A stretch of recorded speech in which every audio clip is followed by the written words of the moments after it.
Hello, warriors. Welcome to the U Movement. I am B. I think it's going about midnight. My sleep schedule is gone completely wackadoodle, which is something that you should note on a spiritual awakening, that any timelines that we have about things and how we think time should work is going to be not necessarily going according to your egoic mind. So sleep when you can and eat when you're hungry are two of very important lessons that I've learned along this path. And that ties into what I want to talk about today, which is what I am starting to understand as the 4 levels of mastery that you need to go through on your spiritual awakening. So those of you that know my backstory know that 5 years ago, my physical health was in a state of absolute disarray. It was bad.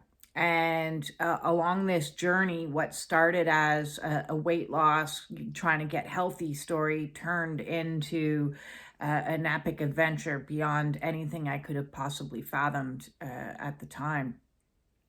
So first and foremost, if you don't know about what we are, a lot of times we consider ourselves to be just a body. Well, we're not just a body. Body is one realm. That's our 3-dimensional realm that we're living in, that we're experiencing things in. But we also have an emotional body outside of that body, a mental body further out than that, and then a spiritual body. And on the auric field, there's many other bodies in there. But those are the 4 main ones, okay? I'm not going to break down the auric field into all the etheric levels and realms and all of that. But I am going to talk about the 4 main bodies. And the natives have talked about these teachings through the medicine wheel, and other cultures around the world have understood this much more so than the Western perspective of looking at a person and dividing them into parts, looking at a person as the whole. Like Ayurvedic therapies would understand and look at a person from the whole, or Chinese medicine. So more ancient approaches to looking at health and wellness come from a holistic approach, whereas the Western philosophies towards health and wellness have been more divisive. I'm going to look, you've got a sore foot. Okay, we're going to look at the foot. Or you got a sore eye, we're going to go to an eye specialist. It's all about specialists. And what we need to do on this awakening journey is bring all those parts, which reminds me of Gestalt theory. The whole is greater than the sum of its parts, is Gestalt's theory. Which is true. So on this awakening journey, there's certain levels of mastery that you need to reach. And I'm by no means at all calling myself a master. We are all masters and students. Duality is something that shrinks in upon itself the further you walk along this journey. So understand where I may feel like I have mastered some lessons. I certainly haven't mastered them all. And the staircase that we climb is full of lots and lots and lots of lessons. So there can be others of you out there that have mastered things that I'm still working on. But I wanted to talk about those 4 and so you understand what, we talk about the purge or the purification, but you understand what this purge and the purification is, because it's clearing out all of those 4 levels. It's clearing out the denser energies from your physical body. It's clearing out from your emotional body. It's clearing out from your mental body, and it's clearing out from the spiritual body, so you can become purified again. That is the process of the Kundalini. And So on the perspective of the physical body, let's start there, because that's where my journey starts. And again, your journey may not look exactly in order like mine did. You may start with other areas and then move into physical issues. But mine started with a healing crisis. My body was inflamed in every way, shape, or form, and I had a lot of conditions: diabetes, fibromyalgia, sleep apnea, blah, blah, blah, blah, blah. Laundry list of conditions in my obese state. And so this was the challenge. It was like going to body school. And at body school, I needed to master certain lessons. So I needed to master food and have mastery over food, as opposed to food having mastery over me. And what does food having mastery over me might look like? We are indoctrinated to think that we need to have 3 square meals a day. We're told that certain foods are good for us that aren't necessarily good for you. We're told that, a plate of food needs to look like this much of this and that much of something else. And we're told, keep being told. So that is giving the mastery outside of ourselves, outside of our body, and into the hands of somebody else. And your body might not need what somebody else who's gone to school and calls themselves a nutritionist may necessarily agree with. Your body may have sensitivities to certain foods that your body just simply doesn't want.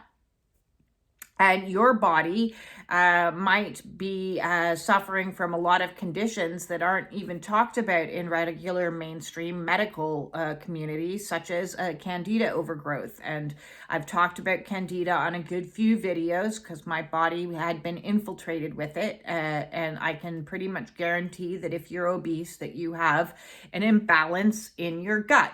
And if you have an imbalance in your gut of all these different bacterias and fungus and parasites and everything else, then it's infiltrated the lining, perforating the lining of your stomach, causing leaky gut, which then gets into your bloodstream, then a lot of the cravings that you're having may not be even your cravings. You think it's you that's craving it, but really it's the stuff inside of your stomach that's going, feed me, I want my sugar, I want my carbs, I want it, give it to me, where your body is quietly saying, I really would like some broccoli. Or not. You get the point, though.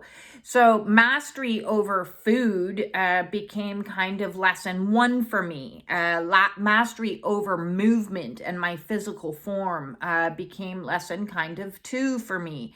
Mastery over my impulses.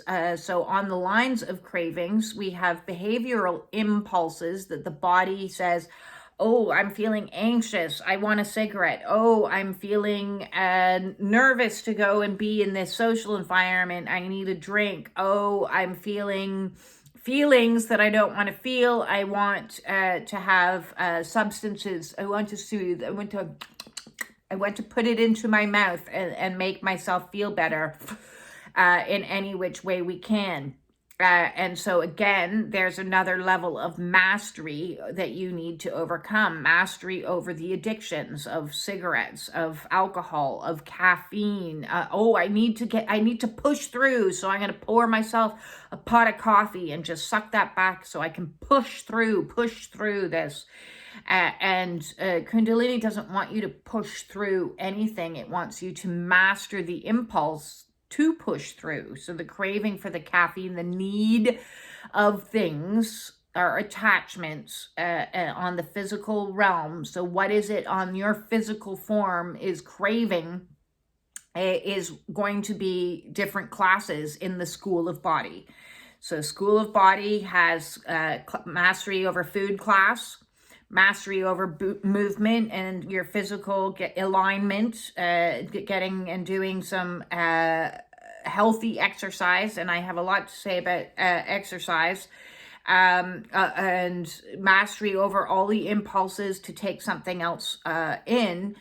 And then our bodies can begin to heal themselves. Mastery looks like self-healing is what it ends up being, which is absolutely incredible. You can see my before and after photos, and they're shocking. They're still shocking to me. I recently did a photograph where I listed on one side all of the conditions and things that I would have called myself, and on the other side, scratched out, no, I'm not that anymore, I'm not that anymore, I'm not that anymore, because I had a certain level of mastery over the body. The second body that we need to master is the emotional body. And this one was particularly challenging for me, more so than the physical body. That may not be the way it is for you. I have other friends that were quite comfortable processing their emotions and be like, I'm in grief tonight, and I can't talk. I'll be better tomorrow. It's fine. I got to go cry. Like, it was like no big deal. But for me, I was terrified of the fears and the tears and the processing of emotions for a long period of time. I would get anxious about feeling, which would make me worse and exacerbate the situation. And then I would be in panic, and then I would be having a panic attack, and I'd be like, So once I took away all of the body safeguards and mastered the cravings, the physical cravings that I had, the emotional body then became even more activated. And I had to learn mastery over the emotions, mastery over allowing myself to cry, mastery over allowing myself to experience things like grief, like terror, like anguish, like confusion, like all of them, you name it. There's a chart of all the emotions out there, and I seriously feel like I've had to experience every single last one of them. So once you experience and graduate from body school and all the classes therein, you go to emotion school, and you have to master all of those classes, and some of those classes suck. Panic is not a nice class, and terror was a horrible, horrible class. But in learning to master the emotional body, there were certain lessons that helped assist me master the emotional body. Those being allowing the emotion. So setting a timer and saying, in this time period, I'm going to allow myself to experience this emotion. I'm not going to judge this emotion that comes in. I'm just going to be with myself while I'm having this emotion. I'm going to self-soothe and comfort myself while I'm having this emotion, and therefore learning really what compassion and self-care actually is. I am sorry, I am sorry, I am sorry, it's okay, this too shall pass. So 3, learning that it will pass. Emotions are transitory. They are energy in motion. We want to allow it to be moved through us as opposed to holding on to us. And when you come from a background like I have, using all those physical things to hold those emotions down, then we need to learn how to have emotions, and that it's okay to have emotions. And once we get into the practice of allowing them, we can understand the fundamental rule that they actually move. It's when we were pushing them down, it was when we were repressing them, it was when we were denying them, that we were holding on to that energy, and that energy wasn't moving. It was stagnant. And so we're used to stagnant, and we're used to, oh, I can feel this bubbling up. No, you're not going to bubble up. Not a chance. We're used to that. What we're not used to, this is bubbling up. Okay, it's bubbling up. Oh, and it's out and it's through. It's purging, and it feels uncomfortable and difficult. But the more you practice, the shorter those purges gets. It takes a lot less time. Where it started for me, I can remember it would be a couple hours. I would be in certain emotions, and it would just be like, no. And then it shortened. When I started setting the timer, that really, really helped. And it would take a full 25 minutes. Now I could set a timer for 25 minutes, and I can feel an emotion coming through. And it's like 2 minutes later, I'm like, oh, okay, it's gone. Now what do I do? So that is the process of learning mastery over the emotional realm. So again, I'm going to repeat, we have to allow them. We have to not judge them, because it's in the judging them that we try to alter what is. We're no longer accepting. As soon as we judge it, we're like, I want to repress it. I want to shift it. I want to ascend out of it. I want. No wanting. It's simply about allowing it to be without judgment and giving ourselves compassion and care while it goes through its transitory stage of working its way out and clearing its way out and purging, and understanding this is purifying our emotional body. And then that it passes. It passes. It's fantastic when it passes. The fourth body that I want to talk about, which is the school that I'm kind of been in this last year. So for me, these are the schools that I've gone to in this order. But for this last year has been the school of the mind. I failed this class many times over, making huge mistakes along the way, because mastery over the mind is it's crazy. You know, I'd rather sit and do 100 million sit-ups or something like that and cry through physical pain than try to master this monkey mind. My mind, because of the amount of trauma that I have, I would define as being a rabid monkey with a really horrid case of Tourette's that's just running around tearing shreds everything, pumping me full of fear. Danger, danger, danger. This could happen. That could happen. Oh my God, if you don't do this, then this is going to be a total devastation and you're going to be a failure. And, you know, so the monkey mind, the inner critic, the ego, this is their realm of expertise. And they've been in control for all my life, really. Ego came into existence for me at a very young age because of the traumas that I had. And you know, ego's job is to try to protect us, protect the inner child, therefore living in the emotional realm.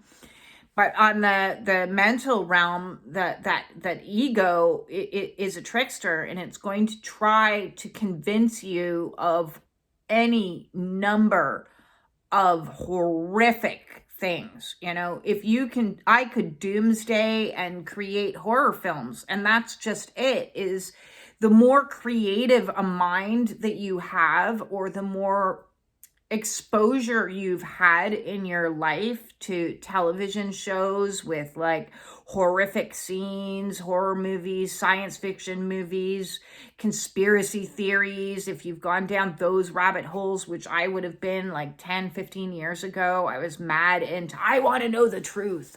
I want to know the truth. Tell me what's really happening in the world. And I'd go into like great deep dives into all kinds of rabbit holes, you know, to the point where I can totally understand why people would want to run away and live in a bunker and have like mass storage of water, and oh no, it's the end of the world, they're trying to control us, you know. So you're not doing yourself any favors, even though I understand it. You know, I think there's a natural part of the awakening process where people start waking up to the reality that things aren't making sense. And you go through truth seeking. So a lot of that to me happened before I had my like full on, I'm awake, I'm hearing soul.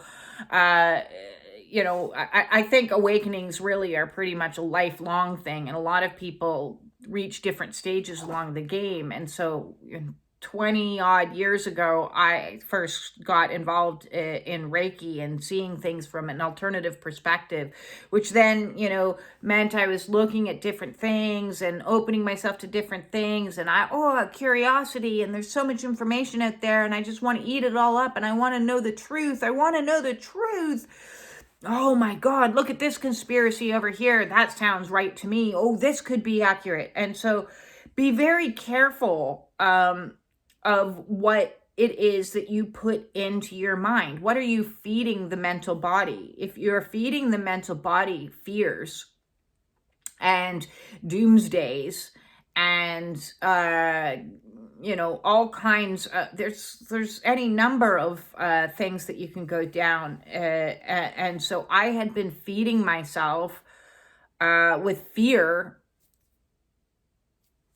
I don't know, even all my life or something. My nervous system was so high strung that watching murder mystery movies was my downtime. That was what my nervous system was considered relaxed. I'm going to just sit down and watch Luther. And that's going to be chilled out for me. High suspense types of things. I can't watch those things now. I'm like, a little bit of suspense music. And I'm like, so on your awakening, understand you've been feeding yourself a lot of misinformation, entertainment, conspiracy things that may possibly be based in some reality and exacerbated with some maybe not so reality. And what is reality? And that's the whole thing, is when your mental body starts to be purged, you don't know what reality is. Reality starts to morph into, and what the most thing is the reality that your mind is not accurate at all. Your mind lies to you all the time. It's constantly going to feed you fearful thoughts. If your mind's like my mind can feed me. So if you have a background of anxiety and of fear and trauma that has exacerbated things going wrong for you repetitively in your life, it's only natural that you're kind of like grasping hold wherever you can, because you want to have things stabilized to hold on to. And so that's where that control impulse comes in of, I want to control not only my life, but everyone around my life and the entire world. I just want to control. I want to micromanage the universe because I think I can do it better, so that I can like cease all this suffering. And so learning to quiet this mind has been beyond one of the most challenging things for me. Meditation has been massive. The teachings of Eckhart Tolle has been massive. The teachings of Michael Singer, the book, The Untethered Soul, in learning to ask myself, what is? So Eckhart Tolle teaches us what is in the now, what is happening right now. Like, look around yourself right now, be in the now. And Michael Singer is similar in his approach by saying, what is around me? What is the reality in the now? So combine the two of Michael Singer and Eckhart Tolle, and what is now becomes the number one question, because when you've gone through a lot of abuse and you've gone through a lot of trauma, your nervous system is already exacerbated, like in a totally wired state. I don't think my system has spent many times throughout my life in a rest digest state, which is why my physical health was the way that it was. I wasn't digesting anything. I wasn't resting because I was pushing through constantly with copious amounts of caffeine, and I was micromanaging everything around me and everyone around me, trying desperately to calm the beast that would rage at me and my son, and calm the situation over here, and tap dance for this person because they were making demands, and do this and do that, and people please, and fawn, and this and that, and how much more can I keep going to keep everything control and safe? I need to control everything. I need to make sure I'll take care of the money, I'll take care of the house, I'll take care of this, I'll take care of that. I'll work 4 jobs. Sure. I'll do that too. Just give me more caffeine and I can do it, until boom, burnout. And spiritual awakening came along and was like, right, you owe me 1,876 days of rest.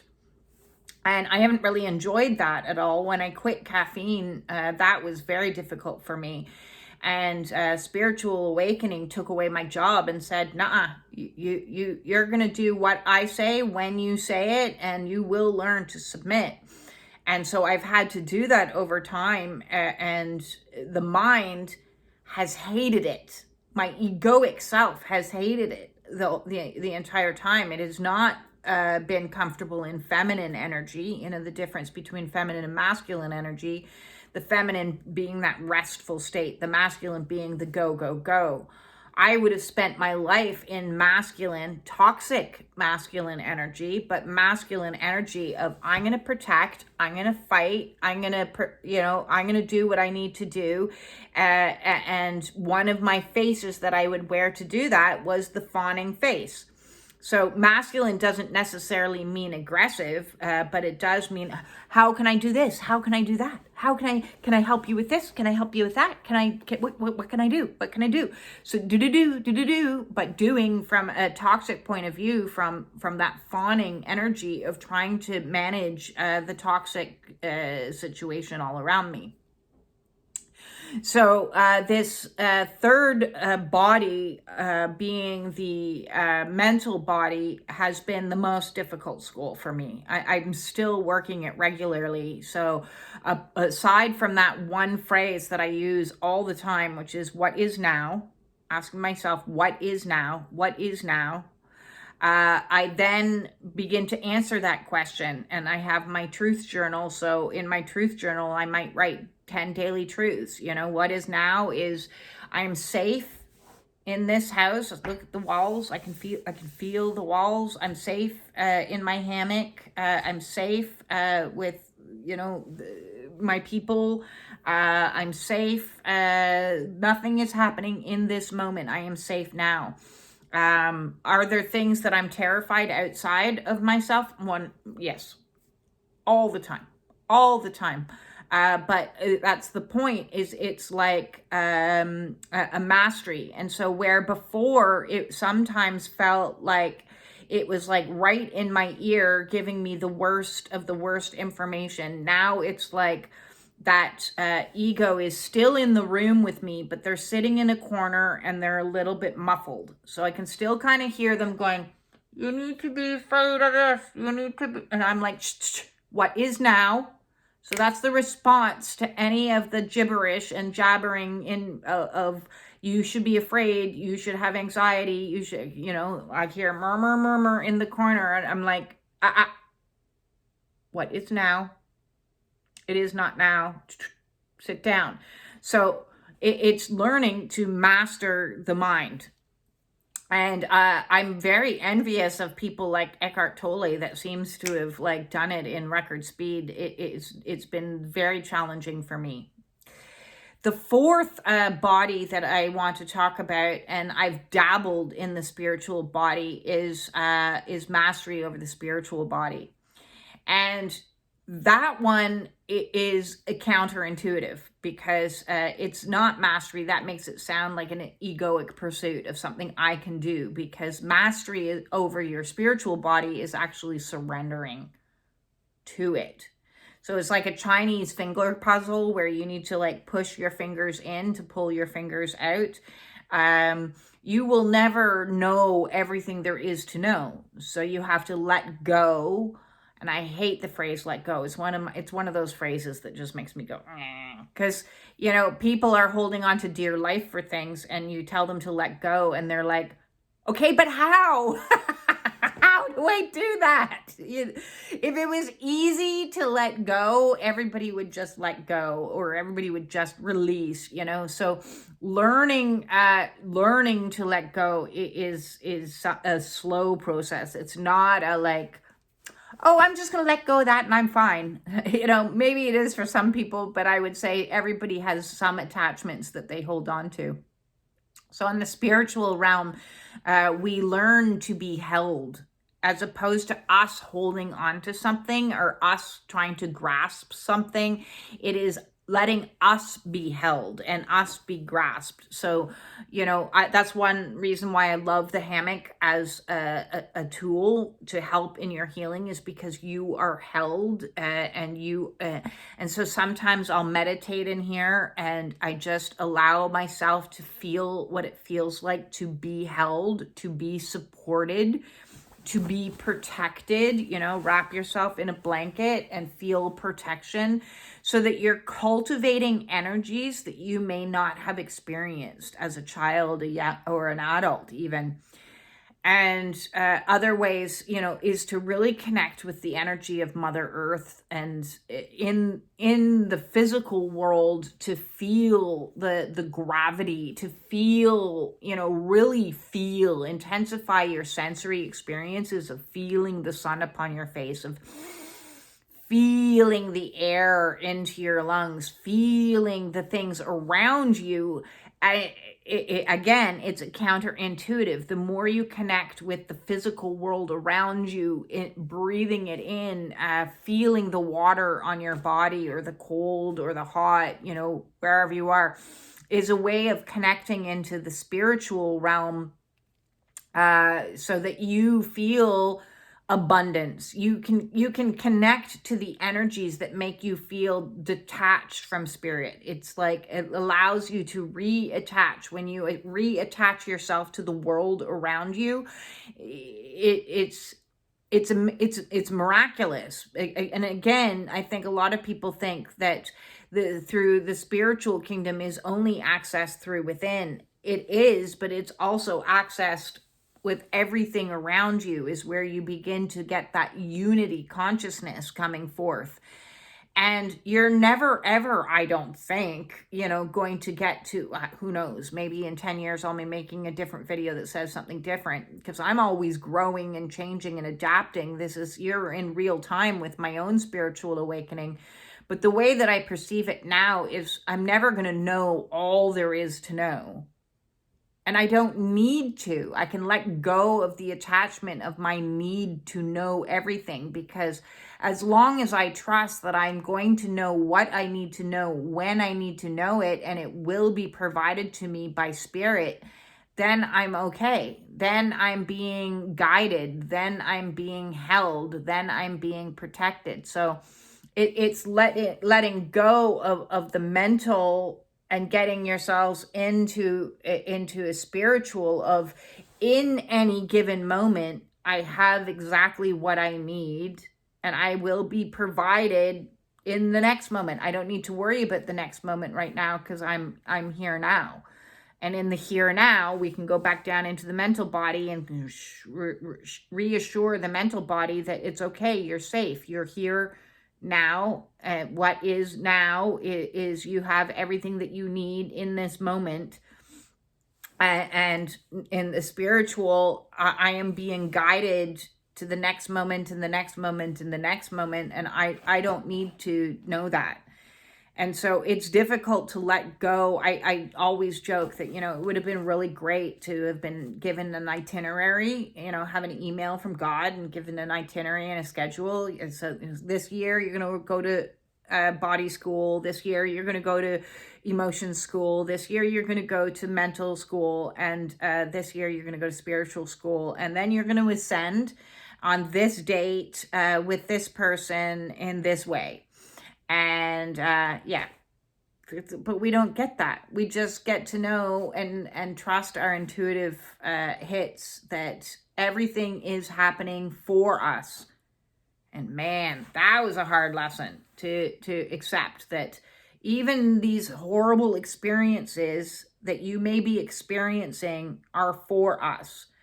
So the physical problems, when I started to pay attention to my body, and reestablish that communication, those diseases made me pay attention to my physical body, which made me take seriously getting into shape with my aligned walking and my functional eating program, and doing my ABLE So it made me do those things. If I hadn't have had those things, I wouldn't have done those things. So if I didn't have the problems, I wouldn't have done that. If I didn't have the emotions and experience the emotions, I wouldn't have been able to purge them and clear them and have greater understanding and greater compassion and greater love for other people. I wouldn't be doing this channel. If I hadn't have had those horrible experiences throughout my life, I wouldn't know what it was like to feel abandoned or feel abused or have narcissistic marriage. I wouldn't know what those things are. So I had to experience those things. I had to process through those things. So therefore it's happening for me so that now I can be this person for you. In the mental realm, I have to learn how to master this monkey inside my head so that I can, so these are each challengers. So I look at everything as if I'm like Batman and these guys are stealth ninja warriors and I got to overcome them all to become the master of self. And then in my ultimate mastery is understanding that I am the master of none. So I am the master and not the master. I am the everything and the nothing. I am the, and that's the whole point of it. We get to a spiritual school and we then all of a sudden become humble and we're like, oh, wow. Okay. So yes, I did all of those things, but really you were behind it all in the first place. See, the picture gets bigger and bigger and bigger as you move your way out. So we see things in the physical and we get all worked up and upset about them. And then we get emotional about them and like it gets bigger and bigger. And then our mental body gets involved and we see things in a new way. And then we're getting levels of awarenesses and ahas and downloads and wow, that's amazing. And then we get into the spiritual and we're like, okay, I don't need to like worry about all of this. It's all aligned. It's all working out for me. It's all magical and kind of like, woo. So that's kind of where I'm at now in a lot of the woo energy. It feels a little bit like I've entered the twilight zone and I'm seeing things show up in my life that are blowing my mind. In the last few years, I've talked in some other videos about soul tribe showing up. And when soul tribe starts showing up in your life after you've had nothing but really crappy relationships in all your, professional, personal, relationship, romantic, and it's been, and then all of a sudden you start meeting soul tribe people and you feel seen, you feel heard, you feel understood, you feel respected, you feel valued, and you're like, what is happening? This is like, whoa. And then people will show up in your life in other capacities and opportunities start to come in and it's just like, you're no longer chasing after things and you're just letting things happen. And when you sit back and just start letting things happen, it feels weird. It feels very weird. There's it's also a little bit triggering, I gotta say, because when good stuff starts happening after bad stuff's happened, has been the norm, the standard. You don't know how to respond. So then you're into a whole new school of okay, I'm on a new timeline and everything is different and everything's changing and I don't know what's happening, but I'm going to just allow myself to be led and be grateful for it when it arrives. And so then you're learning more lessons. You're learning gratitude. You're learning how to be humble. You're learning how to, all of these types of things that you need to learn. Surrender, and surrender some more. So I want to do a major shout out and say thank you guys so much for the donations. And to my clients, thank you guys. Your feedback has been really quite amazing to me. I really greatly appreciate that. I'm loving the fact that I am resonating and connecting with other individuals that have been having their own spiritual journey and that I am able to help in some capacity. I will admit that all the way along my journey, after I had a few very mystical, profound experiences and surrendered to God and said, just let me be useful, has been my prayer my two main prayers is, please heal me, heal this nonsense, heal the body, heal my emotions, please heal me, and please let me be useful. I have not defined what useful is, and so as spirit guides me into things, and the fact that people are reporting back to me that I am in fact being useful, it is like a prayer that has been answered for me. And so I'm so incredibly grateful that you find my videos useful, that you find, my one-on-one sessions useful, that you find my oracle reads useful. Thank you. That's what I wanted. That's my mission that I am stepping into, which is, part of this whole process is, we become unity with self, unity with God, unity with soul tribe, unity with mission. So the more in union I become, the more gratitude and miraculous my life looks. And it's amazing. So if you need help and you would have a question, feel free to drop one in the comments below. Otherwise, you can hop into the Spiritual Warrior Support Group over there on Facebook. The way to do that will be in the description below.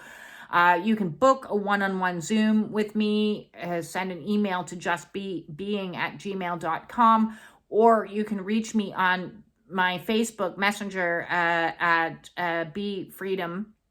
I don't use a lot of the other social medias, to be honest with you. So sorry, I just, they don't really resonate with me very much. I do have other social media accounts, but I rarely am on them or use them. So the best ways to always get in touch with me is through Messenger. I do have a Telegram, mind you. I also have WhatsApp, but I don't even use that either. So there's too many. There's way too many. There's too many out there. It's too confusing for my brain. I'm rambling now, so I'm gonna love and leave you because this has turned into a longer video. I'm gonna send you all my absolute love and keep going. You guys are doing amazing. Peace out.